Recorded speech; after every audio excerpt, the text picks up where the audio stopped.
Good day everyone, here's our latest video update on Typhoon Prapiroon on this October 11th, Thursday afternoon, Thursday evening if you are watching here in Japan. They need to watch the Typhoon Prapiroon or Bagyong Nina. They need to move slowly across the Philippine Sea, remaining well away from the Philippines, North Taiwan or Okinawa. It was last at approximately 660 kilometers east-southeast of the city of Basco, here in Batanes group of islands, or about 780 kilometers south of the island of Okinawa. Maximum sustained winds remain at 150 kilometers per hour with gusts of up to 215 kilometers per hour. System is moving west-northwestward at 10 kilometers per hour. Now, the system didn't really intensify much in the past 24 hours, although we are seeing some improvements in the overall organization and also the structure of the system as seen from the satellite. Look at the latest visible image. We are still seeing a very expansive system, very symmetric system overall. We are starting to see an eye form, however. It is still cloud filled and very rugged at this time, but you can kind of make out the darkness here in this latest image. It is actually much clearer if you look at the infrared image, and again you can see that eye starting to appear on both visible and the infrared image, also surrounded by strong convective activity right around the eye wall. We are seeing some warm cloud tops though across the northern periphery of the system, and which may suggest the eye wall is still partially complete.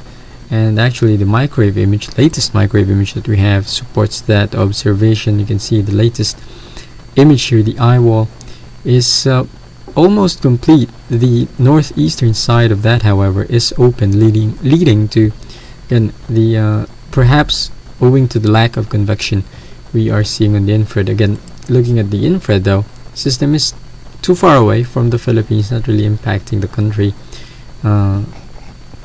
We have some isolated thunderstorms, but mostly isolated again and not really directly enhanced, and they're not directly connected with the system. In terms of the movement, the system continues to move west-northwestward, but should turn more to the northwest as the subtropical ridge begins to weaken, and the trough to the north creates more weakness, allowing the system to move eventually to the north and then recurve to the northeast. At least that's the idea right now. Overall, the computer models are still in pretty much good agreement in terms of the consensus here. Again, taking Prapiroon to the north in the next 24 hours and then recurving it to the northeast away from land. But there are still a couple of computer models though that keep on insisting that Prapiroon will eventually head towards the Ryukyus.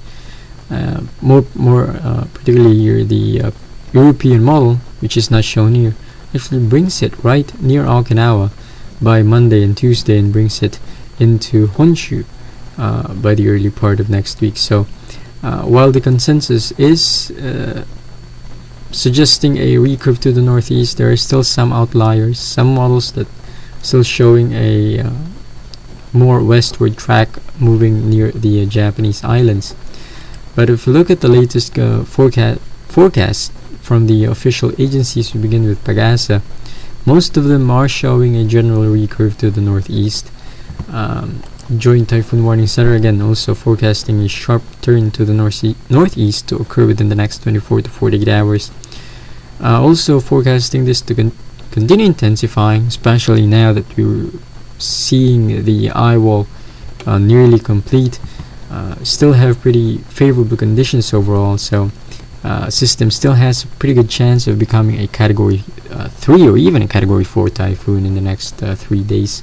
But for the Joint Typhoon Warning Center forecasting a track well away from the Okinawa Islands, although you can see that the forecast cone of error is still pretty big, still encompasses most of the Ryukyu Islands and even parts of Kyushu in the next 3 to 5 days. So still some uncertainties. Now the Japan Meteorological Agency we've discussed in our previous update yesterday, which showed a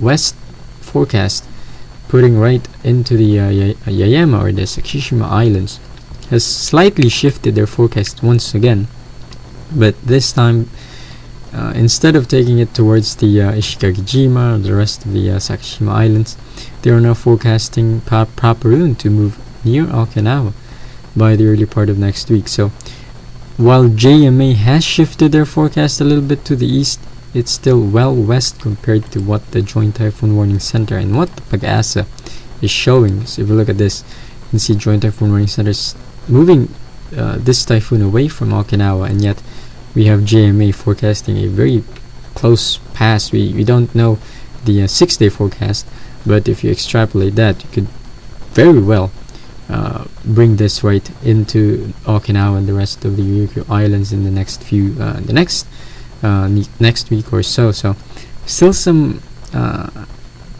disagreements among the computer models, unfortunately, and we will keep seeing this uncertainty linger as long as we don't get a full grasp of what is happening in the upper levels of the atmosphere, especially the steering factors that are going to move the system as we move into the weekend.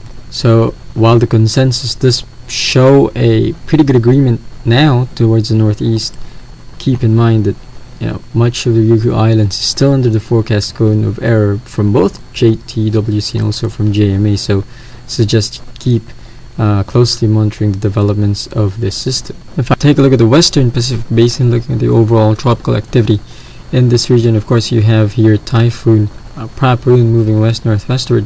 Then here we have another sort of monsoon trough. It is tagged as an invest. Doesn't have a low-level circulation center yet, but it is showing pretty good convective activity that has lingered in the past 24 hours or so. In fact, it brought heavy rains across Guam, Saipan, and the rest of the Marianas Islands yesterday, bringing as much as 50 to even 80 millimeters in some reporting stations. Much of the rains have moved west into the Philippine Sea, but again, this low pressure area is not expected to develop as of this time, but we will continue to keep watching that for any signs of improvement over the next few days. Rest of the Western Pacific looks quiet. Some isolated thunderstorms here across Indochina. China looks dry here, even into Taiwan. Rest of the Philippines seeing some scattered thunderstorms, especially in the early evening and afternoon hours. Not too terribly widespread and not too terribly severe. Again, keep talking about Prapiroon, but it is right now well away from any land to directly impact whatsoever. Concludes our video update for today. Keep checking out JMA's latest forecast for any shifts on their forecast track, and also Pag-asa. Also finally, we have westernpacificweather.com for the latest updates and videos from Robert Speraswa. Stay safe, guys. Bye.